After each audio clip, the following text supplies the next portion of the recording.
So what's the highlight of the session that you're chairing? What I hope that will be the highlights of my sessions in the afternoon is that we have reached a stage in chemoprevention that I would like to define exciting, really, because we now have the possibility of a very good risk assessment of subjects, so we can select very well who are the subjects who deserved to discuss chemoprevention with the doctors.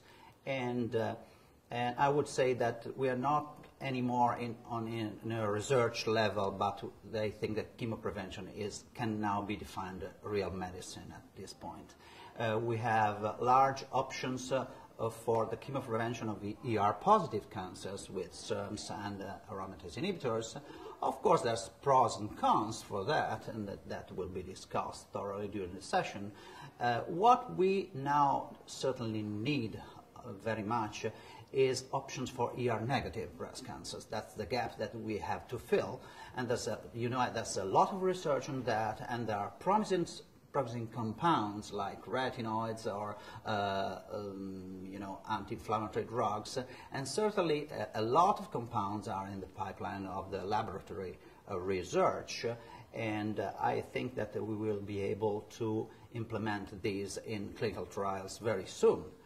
Another important point we will be discussing is metabolic syndrome and risk of breast cancer, as with other cancers, and there are potentially a lot of possibility to modulate those situations like metabolic syndromes and the different hormonal status that is involved in that. So, an example? An example, there's a lot of people who don't know to have metabolic syndrome. They have a very bad diet, they do not exercise, and so they are, they're obese, or not necessarily obese. They are, they're disguised obese, I would say. They have metabolic syndrome. They probably are at risk for certain diseases, including cancers.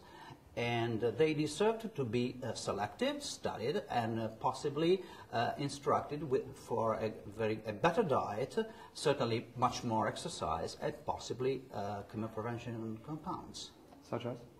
Well, such as, also vitamin D.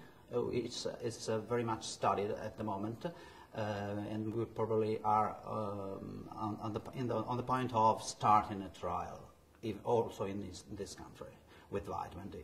Thank you very much, Dr. Bonanni. That's fantastic. Okay.